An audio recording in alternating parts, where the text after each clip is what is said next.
Assalamualaikum warahmatullahi wabarakatuh. Perkenalkan, nama saya Atma Mulyadin dengan NIM 216500066, kelas B Fakultas Teknik, Program Studi Teknik Informatika. Baik, pada pertemuan kali ini saya akan menjelaskan materi bab 7 dengan judul Nested Class dan Pesket. Adapun bagian-bagian pada bab 7 ini, yang pertama saya akan menjelaskan tentang inner class. Nah, inner class ini untuk pembuatan kelasnya dalam sebuah kelas, file hasil compile akan menyesuaikan dengan kelas yang dibuat. Inner class memiliki akses penuh kepada semua file atau metode kelas di luarnya sekalipun berlabel privat. Outer class tidak memiliki akses semua file atau metode kelas di dalamnya sekalipun berlabel public. Contoh seperti kita lihat pada program di samping, contoh inner dan outer class. Nah, ini public class, inner class, dan ada cetak luar, dan ada inner class cetak dalam dengan dua kelas dalam ini. Nah, seperti kita lihat pada petunjuk di samping, untuk outer classnya tidak boleh mengakses variabel dan metode inner classnya. Nah, ini untuk cetak dalamnya pada kelas inner class dalam, inner class boleh mengakses variabel dan metode outer classnya. Nah, ini maksudnya pada void cetak ini pada metode cetak keluar, dia tidak bisa mengakses variabel yang ada pada ataupun metode inner yang ada pada cetak dalam.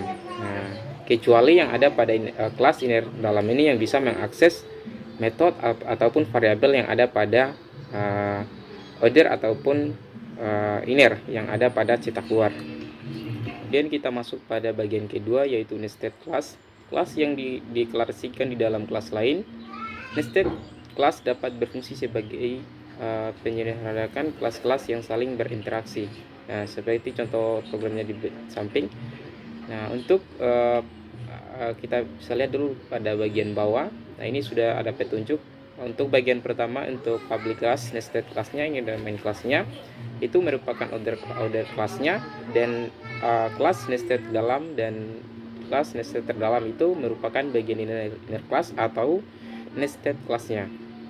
Nah, ini sudah ada yang akan ditampilkan sistem outbrain, ada mencetak dari kelas luar, dan ada mencetak dari kelas dalam, kemudian ada mencetak dari kelas terdalam. Untuk pemanggilannya ada beberapa. Nah, ini ada seperti yang pada program di samping. Setelah dideklarasikan, kemudian akan dipanggil cetak luar, cetak dalam, dan cetak terdalam. Kemudian akan menghasilkan output. Nah, oke. Kemudian kita masuk pada program berikutnya, yaitu nested class dengan extend implement. Nah, ini sama halnya dengan program sebelumnya, namun ada beberapa perbedaan pada bagian pemanggilannya.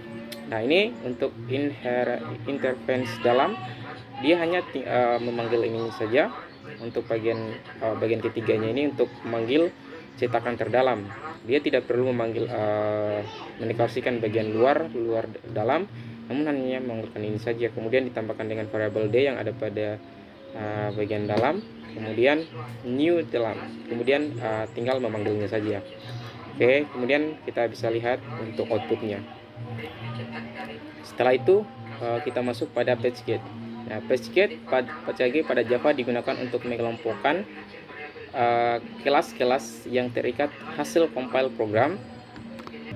Kemudian PageGate sebagai folder dalam directory file. PageGate juga digunakan untuk menghindari konflik nama dan untuk menulis kode yang dapat dikelola dengan lebih baik. Pengelompokan dan pengorganisasian kelas-kelas dan interface yang sekelompok menjadi suatu unit tunggal dalam library. Dalam PageGate didasarkan nama domain dibalik. Contohnya seperti unidayan.ic.id. Nah, ini ada beberapa contohnya juga. Kemudian kita masuk pada programnya.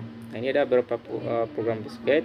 Buat folder secara berurutan sesuai dengan urutan domain dan NetBeans ID dengan urutan bed.pk ID IC Unidayan MyLib.